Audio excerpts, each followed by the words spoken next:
पालखीच्या संगे माहिती सांगणार आहे. संत बहिणाबाई या वारकरी संप्रदायातील स्त्री संत कवयित्री म्हणून ओळखल्या जातात. महाराष्ट्रात संत जनाबाई, कान्हेपात्रात मीराबाई, वेणाबाई यांसारख्या अनेक स्त्री संत होऊन गेल्या. त्यामध्ये संत बहिणाबाई यांना मानाचे स्थान होते. संत बहिणाबाई यांचा जन्म इसवी सन 1628 साली वेळगंगा नदीच्या काठी वसलेल्या देवगाव येथे झाला. त्यांच्या आईचे नाव जानकी तसेच वडिलांचे नाव आऊजी असे होते. त्यांना लहानपणीपासून देशभक्तीची ओढ होती. कथा, कीर्तन, भजन, पुराण यांसारख्या अनेक गोष्टींमध्ये त्या रमत असत.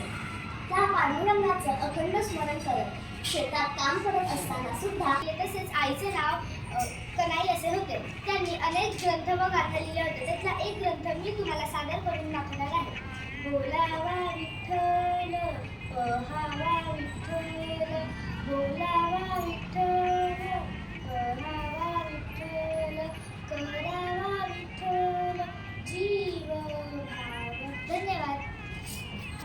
संत तुकाराम हे महाराष्ट्रातील एक महान संत म्हणून ओळखले जातात. ते वारकरी संप्रदायाचे प्रमुख आहेत. त्यांचा जन्म 1608 देहू येथे झाला. त्यांचे पूर्ण नाव तुकाराम बोल्लोबा आंबिले असे होते व त्यांच्या वडिलांचे नाव तुकाराम बोल्लोबा त्यांच्या वडिलांचे नाव बोल्लोबा आंबिले असे होते. त्यांच्या संत नामदेव महाराज हे एक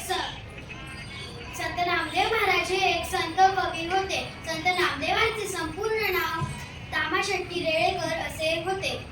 मी त्यांचा अभंग बोलून दाखवत आहे. पंढरीचा राजा भक्त गाजा भारुनी पूजा वाट पाहे ध्यारे नाम सुख प्रेम अन्नो.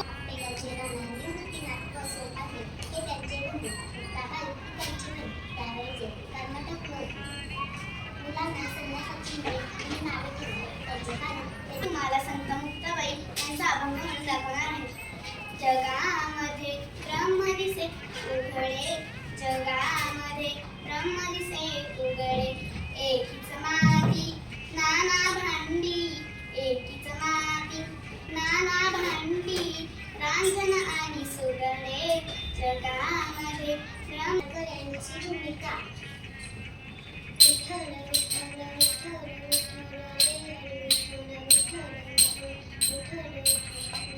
महाराष्ट्रातील स्त्रिया जात्यावर दळण दळताना ज्याच्या ओव्या गातात त्या म्हणजे संत जनाबाई. संत जनाबाईंचा जन्म 1258 साली झाला.